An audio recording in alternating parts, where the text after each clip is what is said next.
కృష్ణారావు ప్రవేశపెట్టనున్నారు.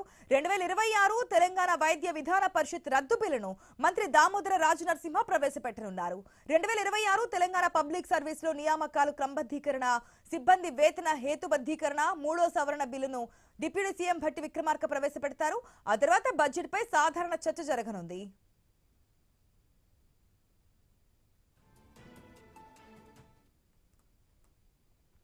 రెడ్డి రోజు తెలంగాణ అసెంబ్లీలో బడ్జెట్ పై చర్చ జరగబోతోంది.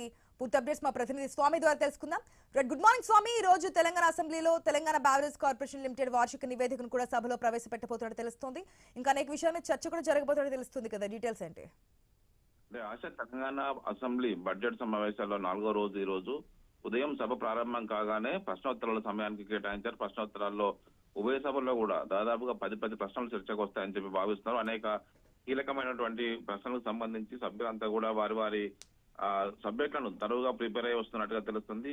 ఈ క్వశ్చన్ అవర్ సమయంలో ప్రజలకు సంబంధించినటువంటి కీలకమైన అంశాలని ఖచ్చితంగా చర్చించి వాటికి సంబంధించినటువంటి పరిష్కారం చూపాలని చెప్పేసి సభ్యులంతా కూడా కోరుతున్నారు. శాసనసభలో వైపు మహాలక్ష్మి పథకం కావచ్చు, ఫిలిప్పీన్స్ ఎగుమతులు, బియ్యం ఎగుమతులు, బస్వాపు రిజర్వాయర్, వేతన సవరణ కమిషన్, గిగ్ వర్కర్లు, అదేవిధంగా రాష్ట్ర ప్రభుత్వ ఉద్యోగులలో టీఎస్ఆర్టీసీని విలీనం చేయడం, అమరాబాద్ పురుల అభయారణ్యంలో సఫారీ, వ్యవసాయ యాంత్రీకరణ లాంటి అనేక అంశాలు కూడా చర్చకు రానున్నాయి. దీంతో పాటు యూరియా కొరతకు సంబంధించిన అంశం పైన ప్రధానంగా చర్చించనున్నారు.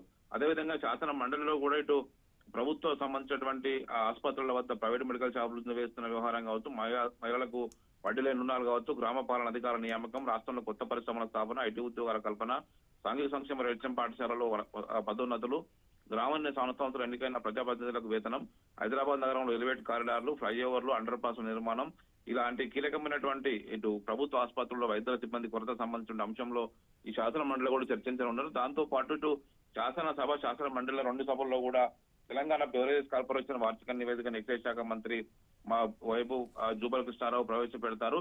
ఇటు శాసనసభలో 2 బిల్లులు మాత్రం ఈ రోజు ప్రవేశపెట్టి ఆమోదించనున్నారు. మొత్తానికైతే వీటికి సంబంధించినటువంటి విషయంలో ఇటు తెలంగాణ వైద్య విధాన పరిషత్తును రద్దు చేస్తూ దాన్ని కొత్త బిల్లును తీసుకొస్తున్నారు. తెలంగాణ ఉద్యోగులకు సంబంధించినటువంటి వేతన సవరణ సంబంధించినటువంటి హేతుబద్ధీకరణ విషయంలో కూడా ఒక సవరణ బిల్లును డిప్యూటీ సీఎం భట్టి విక్రమార్క ప్రవేశపెట్టి చర్చ కోసం ప్రతిపాదిస్తారు.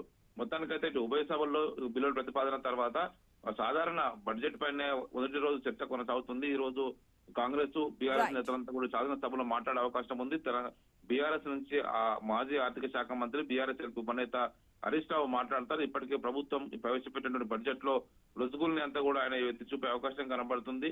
మరోవైపు 2 సభల్లో కూడా ఇప్పటికే శాసనసభలో, శాసన మండలిలో ఫీజు రియంబర్స్మెంట్ బకాయిలు వెంటనే చర్చించాలని చెప్పేసి బీఆర్ఎస్ పార్టీ వాయిదా తీర్మానం ఇచ్చింది. ఆశ.